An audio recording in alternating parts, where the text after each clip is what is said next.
All right, well, I checked the door and there isn't a line out the door waiting for us, so we'll obviously keep going.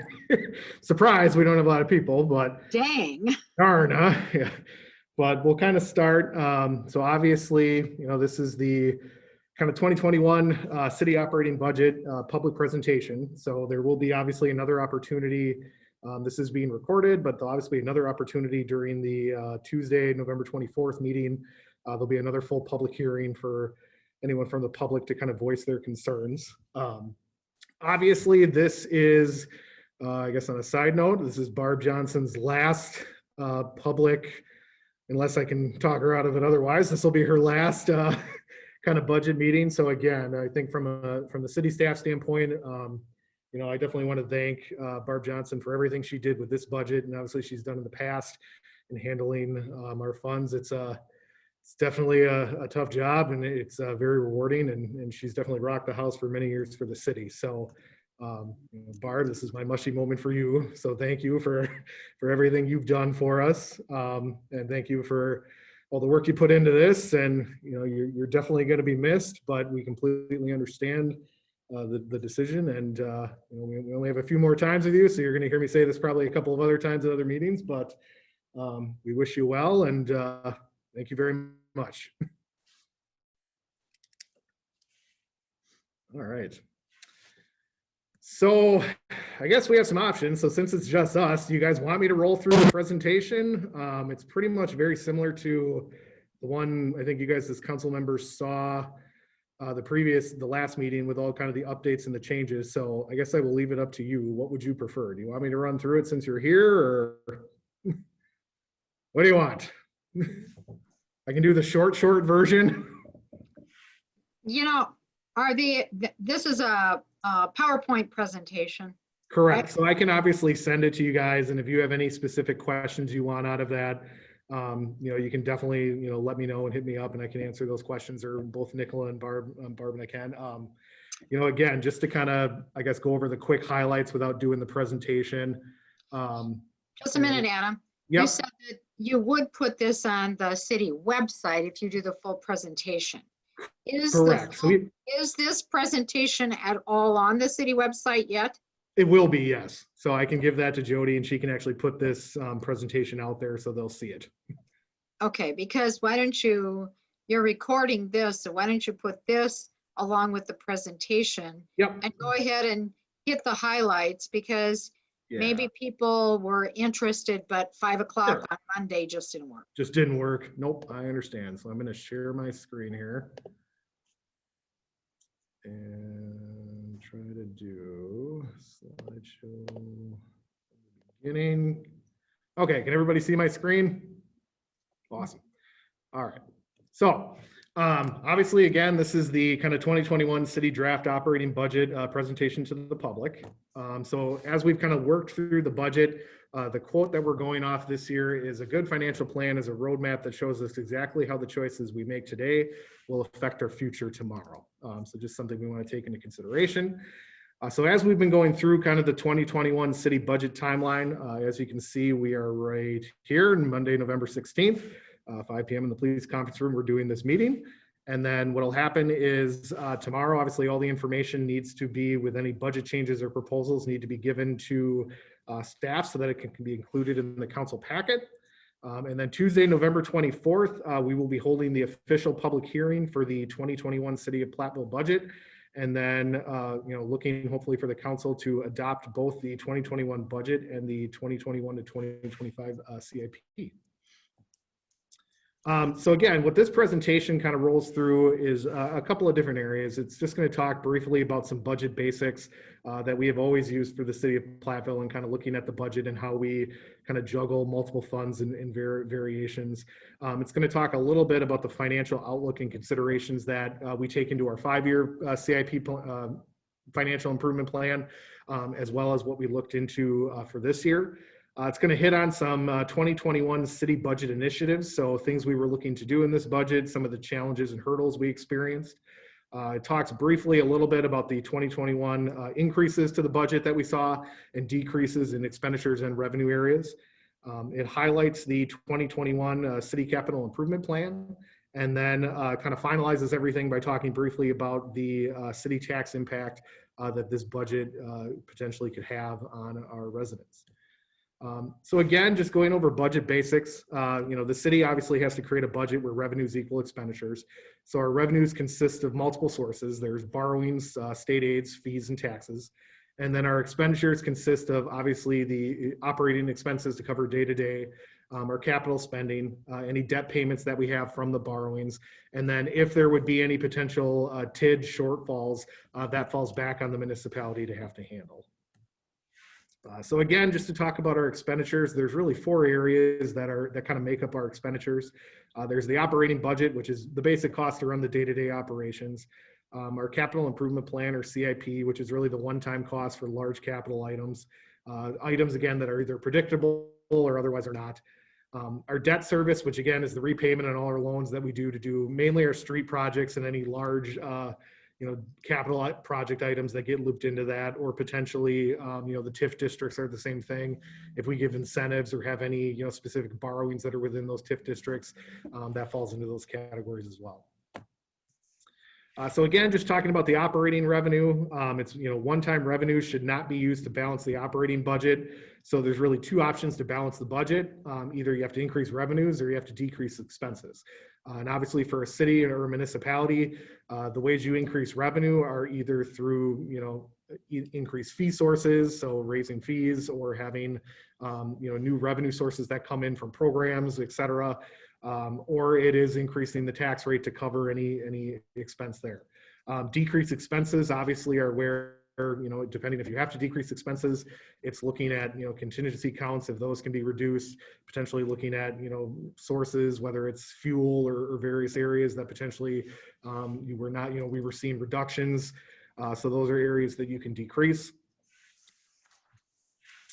Just going over debt service, again, this is where the city borrows money to pay for large, long life capital projects such as streets. So the length of the loan should not extend beyond the useful life of the items for which the funds were borrowed. The payments on loans represent the city's debt service, and there's caps on the amount, obviously, the city can borrow. So the state has a 5% cap on equalized value that a municipality can borrow, and the city has its own policy that we have enacted, which is 3.5% of the equalized value. So obviously it just kind of shows the breakdown there. So right now we've got in 2020, we've utilized about 56% of our borrowing capacity in debt service. So the CIP funding, the way to think about that is there's a couple of different funding sources that can be used to fund your capital improvement plan. One of them is a transfer from the general fund or extra reserves. That is something that the city has always utilized, and we'll get into further on in this presentation. But essentially that's using either our general fund reserve, where we had some, we were able to save some money with not utilizing, attorney fees, or specifically we had some reductions in, fuel sources or costs that then were able to be put into the general fund reserve to use for other options. There's carryover from previous years. So some of those examples would be, our sidewalks. If for various reasons we were only able to fund about 10,000 in sidewalk repairs and we had budgeted 30, there's the ability to carry that additional 20 over to the next year. There's obviously short-term borrowings. This is not typical, but this is where, potentially we could go out and take out a loan for a short period amount of time and then refinance that. Typically, that's not the route you want to do. If you have the ability, you want to be able to finance it all at once, but that obviously is a tool that we can use. There's base reserves, obviously, where you can maintain some balances. And then the main thing that's usually utilized for CIP is long-term borrowings. This is used for streets, building repairs, those various things. That's primarily why we do that. So again, our best estimate is the city conservatively has available about $665,000 this year to spend on predictable CIP items. These items include kind of vehicle replacement, equipment replacement, building repairs, park improvements, and sidewalk repairs. Additionally, the city has borrowed typically between $1 and $2 million annually for CIP. And under our current long-range financial plan, we have been following a policy where we have only borrowed the amount that has been retired. So in 2020, we will be retiring about $1.2 million So that's kind of been our general rule, is we would then look at about $1.2 million in capital improvement. Due to some kind of unique circumstances this year, the city council did authorize city staff to allow for kind of a one-time allowance to exceed this policy. And mainly that was directly related to Business Highway 151. So the three main projects we're looking at funding primarily with debt service out of the CIP is going to be Business 151, the replacement of Dewey Street, and then the repair of a Deborah Court storm sewer. So TIF districts obviously are the separate funds that have their own revenue and expenses. So as you guys know, for the most part, you create a TIF district and everything that's in that boundary, all of the taxes go into that specific fund to cover for expenses and services. So if the revenue exceeds expenses, those amounts then go into the fund balance for the TIF district for future projects. The TIF district, potentially can close early, and the created tax base is then added to the rest of the city. In some examples, obviously, if the TIF is in its early stages or potentially is having some problems and the expenses exceed revenues, then that's where the general fund then would have to come in and cover any of that balance. So again, the personal equivalent is just that you imagine that you own several small businesses. If the revenue exceeds expenses, you can reinvest them back in. If they don't, then you have to go into your personal accounts to kind of cover those costs. So just kind of focusing now on the financial outlooks and considerations. So using projections for operational needs, anticipating borrowings and CIP spending, the long-range financial plan provides a look at the financial factors influencing the next 5 years. So one thing that continues to be reported is obviously increases in operational expenses are expected to outpace net new construction. So our net new construction this year was obviously 0.23%. So when you factor in, the consideration of potentially all of our, construction costs going up every year, our insurance costs going up every year, with the potential of staffing and having to figure out that, as well as, salaries and different things, that's tough when your net new construction is only 0.23%. So that's something that obviously as a city, we want to continue to look at and tackle, and we've made that a priority in our strategic planning to try to improve that. Obviously, with this year, COVID-19 did have an impact on revenue sources.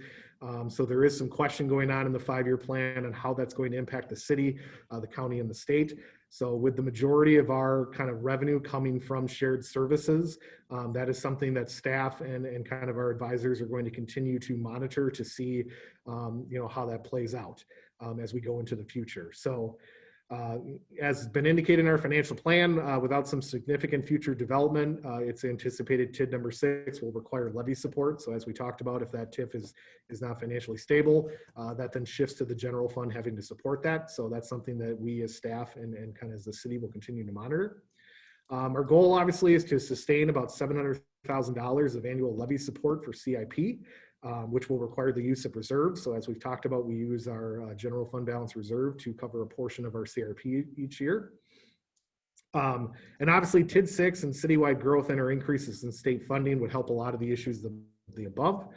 And then city funding support for a new fire facility is going to need to be monitored due to debt service limits and requirements. So with the study that we are anticipating to be completed by the end of the year, one of our 2021 goals is to really kind of analyze that study and look at the recommendations and see, what makes the most sense financially for the city. So again, obviously, as we just talked about 2021 budget drivers, things that can increase or decrease, the tax rate are related to operational expenses. So that's salaries, benefits, mandates, elections, and obviously presidential elections. There's more that needs to be allocated to cover staff and to cover expenses. And then in other years, you're able to kind of decrease that back down. Contracts, so anything related to our IT services or our vendors, just like everybody else, those contracts are not going down. They're actually continue to go up as their costs go up just like ours. So revenues obviously can go either way. With increased revenue, that allows us to look at decreasing things or potentially adding projects. With a reduction in revenue, it goes the opposite. That's then the conversation we have to have about tax rates, and then potentially, service changes in order to accommodate those changes. So that's state aid, hotel tax, revenue related to new development. And then obviously some of the things we always have to consider are our debt service, our TID support, and ensuring that we maintain our expenditure restraint, because we actually get a sizable amount from the state as long as we continue to maintain. So with that, we also have to consider that we don't want to decrease spending to a level that we no longer receive those expenditure restraint payments. So it's kind of a continual balancing act our finance department and staff have to do. So just to kind of briefly talk about some of the budget initiatives that were involved in this process. With the strategic plan, one of the things that was definitely earmarked was the concept of marketing and definitely telling a better story of Platteville. So one of the things that was proposed in this budget was funding to move the communications specialist from a 30-hour per week position to full-time to address a lot of those strategic planning marketing goals that we wanted to do. Another one we obviously looked at was the creation of a human resource specialist position to assist the city administration director, department heads, and finance department. And this again goes kind of twofold. A lot of it is, the hope behind this position is it will open up staff time to be able to handle some of those larger strategic plan initiatives, and also look into some potential long-term financial savings for the city in regards to our budget process, our CIP, and also just in kind of benchmarking other municipalities and now kind of being here 10 months. It's pretty general that when you reach a municipality of our size, there is somebody that specifically is dedicated towards human resource management. So that's something that was in there. The last two positional things that were put in was $15,000 was added to the museum seasonal line item to address strategic planning goals. So again, one of our strategic initiatives is to kind of the continual upgrading and improvement of our museum. And that involved around looking into the future in the next kind of 3 years, building in some new programming and some new initiatives to provide, additional revenue sources for the museum. So how this was primarily funded was, again, to have a CIP project that was the upgrades that were going to be made to the outside of the structural part of the city hall. Instead of being done all in 1 year, it was spread over 2. So this is something obviously that the city will kind of analyze through the years as this, depending to see if we have the flexibility to keep this in here. Otherwise, it's definitely something that will be utilized just for the strategic plan to kind of do that. So that's some funding that will continue to be looked at in previous budgets and future budgets as we go forward. Then obviously looking at, the wages for employees, it was proposed that a 1% wage increase for all city staff, except the city manager position would be put in there. So that related in a net change in wage of an increase of about $25,000. One of the things we obviously looked at in this budget was the review of COVID-19 impacts related towards revenues and expenditures. So we did go in and, are conservatively assuming we're going to see, some continues of those losses of revenue that we saw in previous years, and that was applied to the budget, and obviously looking at areas that we could, decrease expenditures to try to meet some of those decreases in revenue that we were seeing.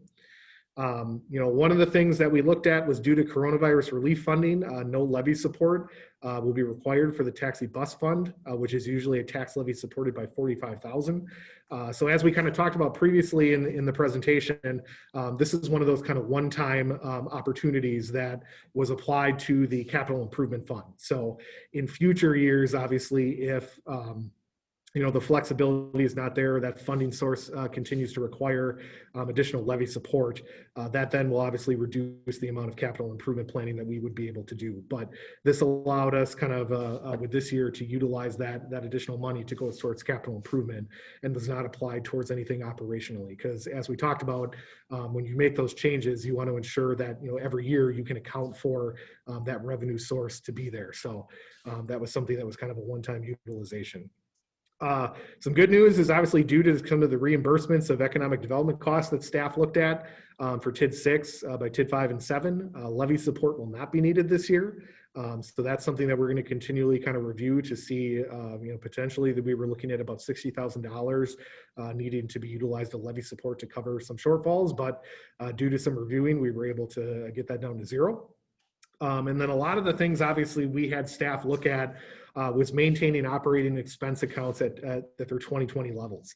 And overall, just kind of doing a quick glance at the budget, we have 12 of our departments specifically that are actually showing a reduction from the previous year's kind of tax levy that was utilized. So I want to give kudos to the staff for obviously really taking that as a priority and looking at trying to maintain as little of an increase as possible going into 2021. So again, just to kind of briefly talk about some of the operating expense increases and decreases that we're seeing. So it's obviously the increases that were applied is the creation of the HR specialist position is not only within the general fund, it also goes to our water and sewer, because that's a position that obviously would be working and recruiting and hiring, and obviously HR matters for that as well. So that was split between the two. We did see an IT service increase of about $21,000, and that's due to mainly an increase in the current contract and then enhanced security measures that are being put in place that a lot of municipalities are going to. There was about a $17,500 increase for financial outlay, which is directly related to software upgrades, and that we are hoping to be able to utilize to definitely apply towards our budgeting process for next year, but also kind of enhance some of the finance ability to review payments and account management and the CIP. So as we talked about, there's the increase for the communication specialist to go to full time. There was some increased need for the street equipment repairs due to some vehicles. Our garbage collection obviously is going up a little bit, and our brush chipping continues to be kind of an area that increases every year. So that's something that we have increased accordingly. Some of the decreases we obviously saw in this budget or looked at is due to kind of staffing changes. We had a couple of retirements, and we also had some position changes that resulted in those individuals that came on actually taking less insurance. So either they didn't take the city's insurance plan, or they didn't take a family plan due to their situation. So that resulted in about $56,000 of increased reduction in savings there. Kind of directly related to COVID with room tax allocation, with the potential of seeing a decrease in revenue that relates to a decrease in the expenditure for that. Our street lighting obviously saw some savings. That was about $20,000 due to LED replacements. And then some of these areas, obviously with the city manager contingency, that was reduced to try to obviously stabilize the budget in certain areas. Election wages, with not having a presidential election, there's the ability to reduce that line item. Police fuel, obviously with the cost of fuel decreasing and our police department having newer vehicles that have better fuel economy, we've seen some reductions there. And just looking at some building outlay reductions just due to kind of, again, with the budget planning everything out. Again, some other areas that we saw revenue decreases. Some of this is directly related to, primarily is related to COVID-19. We have the room tax allocation. So again, we're anticipating about a $60,000 reduction there. Parking violations, $50,000. Court penalties and costs, about $35,000. Building inspection permits, we're conservatively estimating about $35,000, but we definitely, even with COVID, saw some numbers that we weren't expecting, so that was definitely good. Our general transportation aids, again, unfortunately continue to go down, and that's directly related to the state aid that's available, and also our ability to obviously redo roads.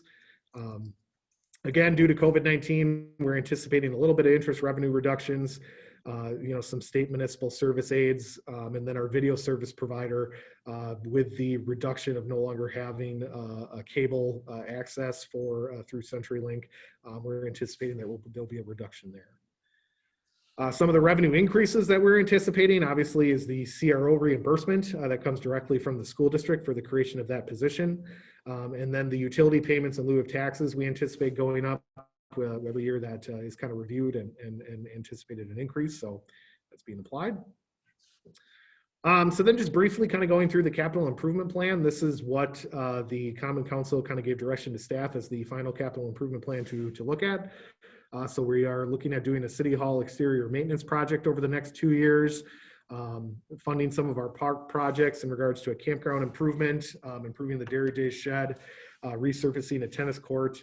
Our museum department is up for a grant that is being funded 100%, hopefully by the county. And then there's also some train safety fence replacement improvements that are being funded. Our police department has some areas of security that they're looking at, as well as a squad. And then our public works department primarily is looking at 2 roads, as we talked about: Business Highway 151, Dewey Street, some regular street repairs and maintenance that's done through the wheel tax, and then some of our normal kind of highway striping. We're also funding the Deborah Court storm sewer ditch, and then replacing a couple of DPW vehicles, as well as doing some IT infrastructure work that needs to be done. And then our taxi bus fund is obviously every year looks at replacing bus vehicles and taxi vehicles, which are funded through the Department of Transportation and a federal grant.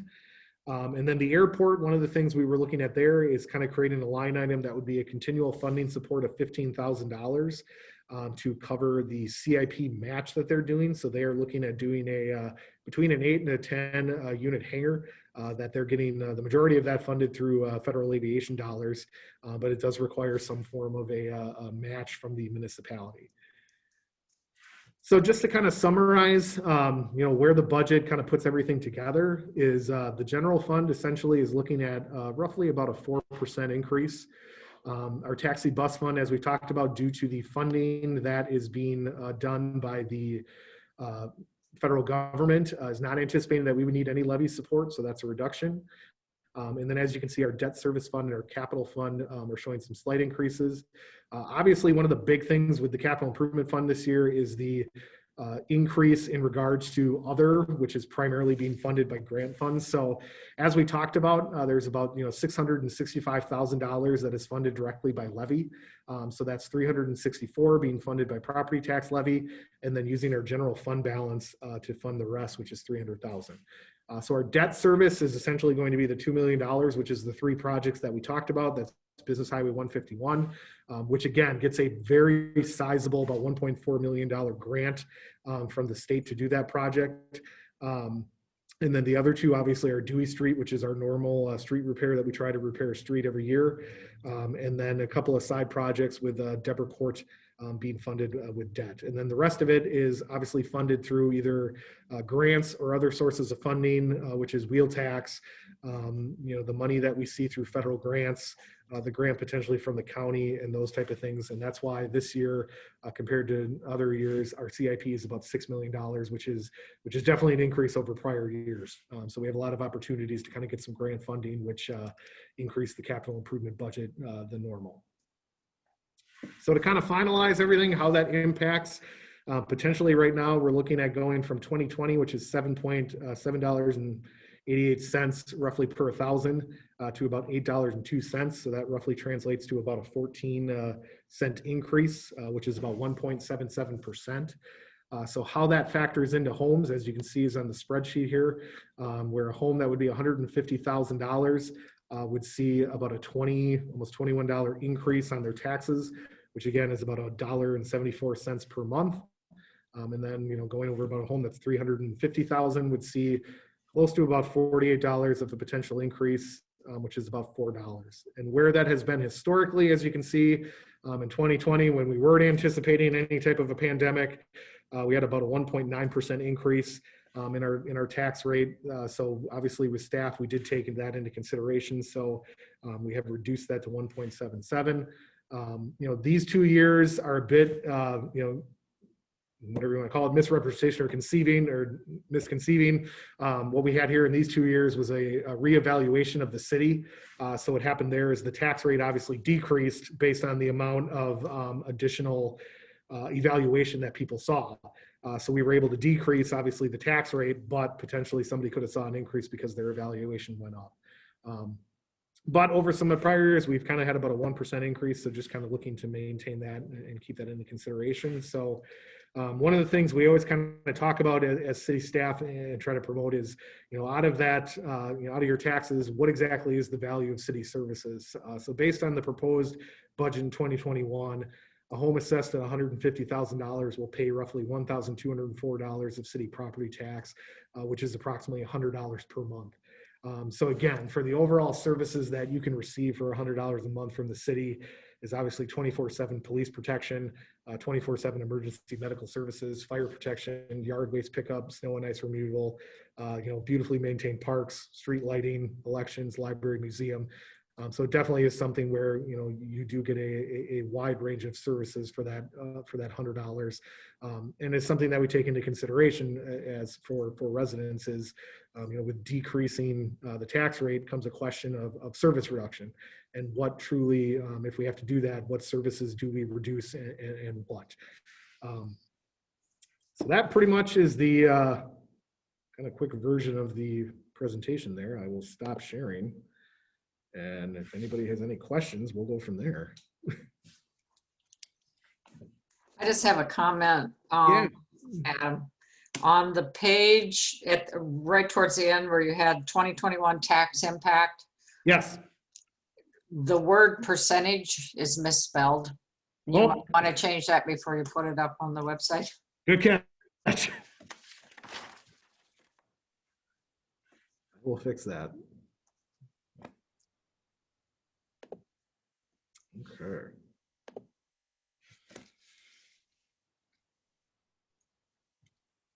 I have no questions. I think I've heard this before and before and before. And you'll get to hear it again next week, so I have no questions either. Me either. It's a very good presentation though. And I think it's get the word out for the public to go to the website to review it because it's very well laid out. Pretty comprehensive. Okay, guys, well, it's 5:30. It's supper time at my house, so I'm leaving. Well, How do you like that? Yep. okay. All right. All right. Have a great Thank day. you. Sounds Bye, good. guys.